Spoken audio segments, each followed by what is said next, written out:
girl Nay. Today we're going to talk about AI, okay?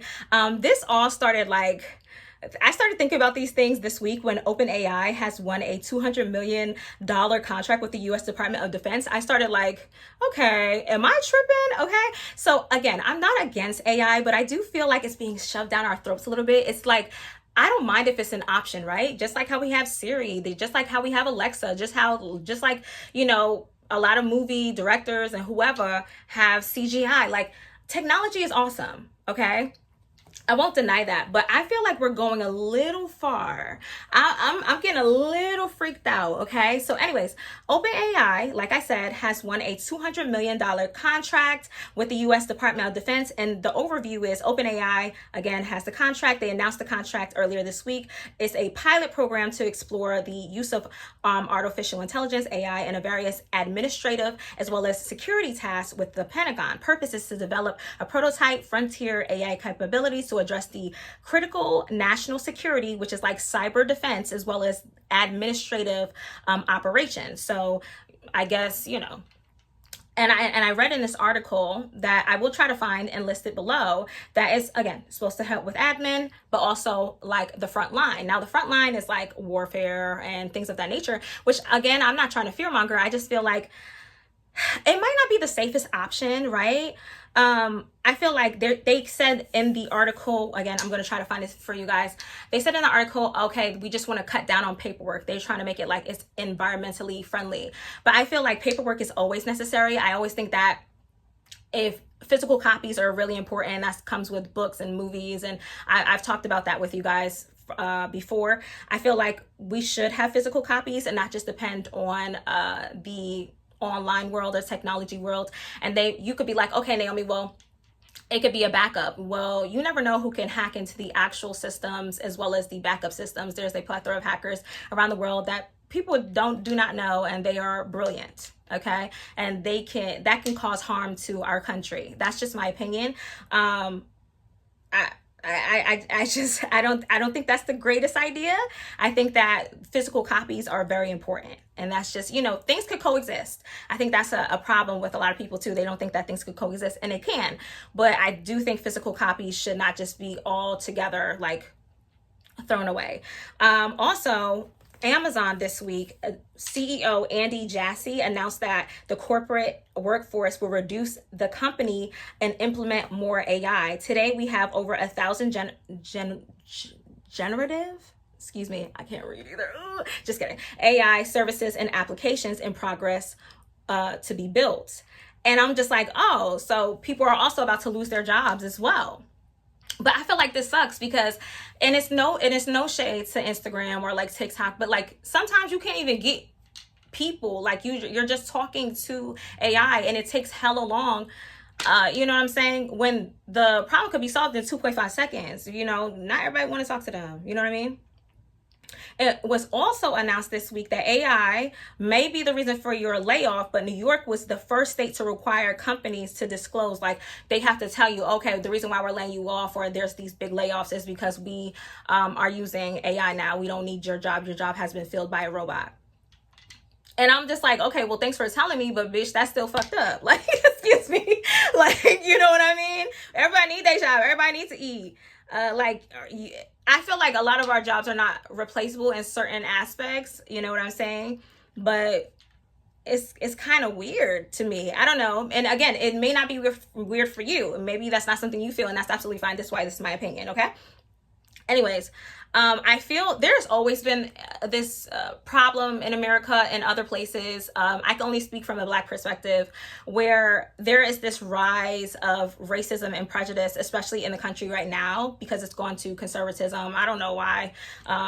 But AI is getting worse when it comes to that. First, I feel like people are trying to rewrite history with it. And then if we don't have physical copies of books, like I was saying earlier, that people could rewrite the narrative, and our children and our youth will not know the truth, and history will continue to repeat itself. And I think that's an issue, personally. Also, they've been erasing pop culture for a long time. And again, people have been rewriting the narrative. As someone that grew up in the 90s and 2000s, I see it all the time on TikTok. I'm like, girl, that did not happen. You was not there. Like, And I'm scared with AI, they're going to do it even further.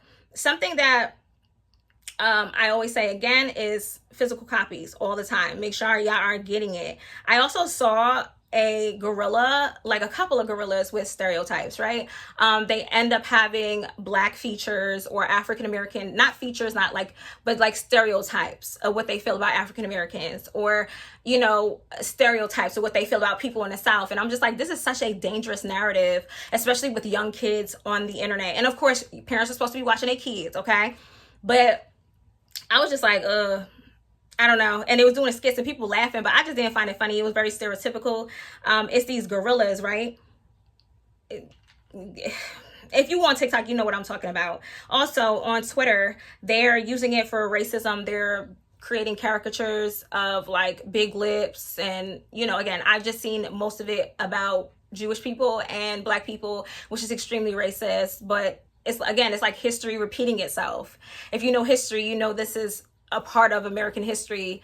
You know, what they used to do to black people, you know, put big lips, make their faces extra, like, you know, black, even though black is extremely beautiful, but you know, it was blackface. And it was the same thing with Jewish people, making their noses huge, stuff like that. Again, if you know history, you know how dangerous this narrative is, and it's not right.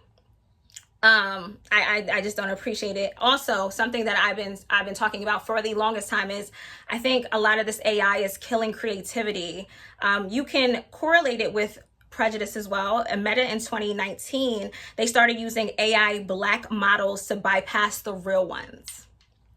Great, okay. And now we're even having like these fake live models on Instagram.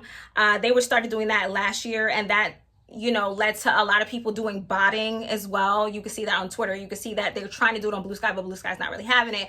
They do it everywhere, and it's actually annoying. Also, they will start bypassing the real models that they want. You know, you trying to get into the industry. Now, if you don't have nepotism and you don't have networking, you're still going to be replaced by AI. You can look up right now a AI commercial with Airbnb. Even last year, I feel, excuse me, they were testing it out with it was like a Hess truck Christmas commercial, which usually is like the real one, or it was something else, but they were just trying it out, and it was just, I don't know. There won't be any live people anymore. Now, also recently, it's all generated from Google Veo 3, the internet content creation as we know it. It's these gorillas again, and they made $58,300 and have 200 million views. Now, I think that's great. Again, I'm happy for them, but at the same time, it's like not everybody wants to do AI. Some people want to do vlogging. Some people want to, you know, I think there's room for everybody to eat, but if everybody continues to do AI and make that, I don't know, the main thing, it's going to be harder for content creators like myself that I don't feel like doing AI. You know what I'm saying? I even seen recently a mukbang with AI, even though I thought that was quite spectacular. I just thought it was quite like, what the heck? Because even so, now a lot of people are not knowing what's real and what's fake, right? It's getting too good. And also, it's very dangerous for influencers and celebrities and regular people, because if it gets that great, they could take this. Well, I think they already got images of our face, because remember, y'all was doing all those CapCut things and these AI things on TikTok and da-da-da. They're taking the scans of your face, and they can make you say something that you didn't even say, and people are going to believe it, and then your career could be ruined by that. I think that's something to think about. Also, AI ruined Pinterest for me.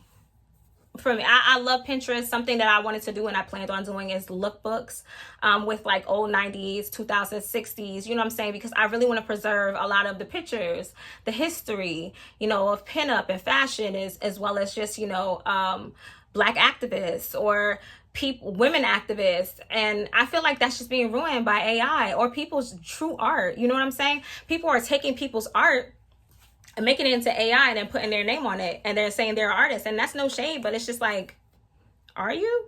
Like, where's the creativity? You're stealing. You know what I mean? I don't know. I just don't like that. Also, Barbie and Hot Wheels and Polly Pocket are saying that they're using open AI technology to bring the magic to AI to age-appropriate play experiences with emphasis of innovation and privacy. Is it privacy? Because what if somebody hacks it? Then all of a sudden your kids are also going to be exposed. If the kids are not safe right now on Roblox, why do you think they'll be safe on that? I'm just saying. Anyways, also, and I know this may be sensitive, okay? We're gonna talk about Slua Slide. You know, if you want to forward this, you can. 2 years ago, I believe, or a year ago, a young man unalived himself because AI told him to. And again, I understand that parents are supposed to be watching their kids, but the newer generation feel like they can talk to a chat GBT versus their parents, chat GBT versus an actual therapist, chat GBT to look up everything. And my whole thing is ChatGPT is great. It's a great resource. I think it is a wonderful resource. However, I think that we are too reliant on it. And a lot of people, if the grid went off tomorrow, you wouldn't know how to read a map. You don't know how to read an atlas. You don't know how to spell certain words. You don't know how to read certain things and do certain things. You know, again, we're all learning. I don't know all words. You saw me stuttering earlier in the video, but my whole thing is I look it up. It's important to understand that these things could coexist because it's here to help us, but it shouldn't be taking over our whole entire lives. And that is scary. Okay. That is very, very scary. Now, something that I also want the youth to do is to be creative on their own. Yes, I want them to understand technology as it continues to grow, but I also want them to be creative and understand that to kind of use their resources as well as ChatGPT. Now, something that I also read on MIT University was an article about it not being environmentally friendly. Now, I'm not absolutely sure about that. Now, I do believe it, right? But I can't be 1,000% about that. So I think that's something that you guys should look up when it comes to AI. And then it's also, is it environmentally friendly? People are saying no. I'm going to look more into that, right? So yeah. Also, something that I remember a minute ago is they were using it for smedophilia, right? We're going to put the P and then smedophilia. You know what I'm saying? I remember they tried to do that to Cardi B's daughter. Right? So something that I constantly was seeing on TikTok, right, was them saying, oh, make an AI baby. Make an AI baby. We forget that there's purpose out there. Okay, they could be doing this and doing God knows what it. We have to be mindful. We have to be careful. You know what I mean? What else? This is the last one. Oh, I think I already said this though. No, I already said this one. So I think that was the last one because I did talk about how it's very it's very dangerous for like influencers and stuff like that because people could use your face overseas and we would never know. We would never know the wiser. And they'd be like, oh no, this is what she said. It's you're an influencer, you're a celebrity, or you're a person, and they're saying like, oh, you're wearing their hair or you're wearing, you know, this type of lipstick, and it's not even that, and they're putting words in your mouth and you're marketing, you're not getting paid for it. That's an issue for me. Now, again, I'm not against AI. I don't want y'all to think that I'm against AI because I'm not. But my whole thing is we have to be mindful and we have to be very careful where this is going, and we have to pay attention because it's getting very spooky. Okay? Okay. Anyways, make sure you like, comment, and subscribe because, again, I'm trying to work one job and go to school. I would really appreciate it. I hope you have a nice day. Slay and bye.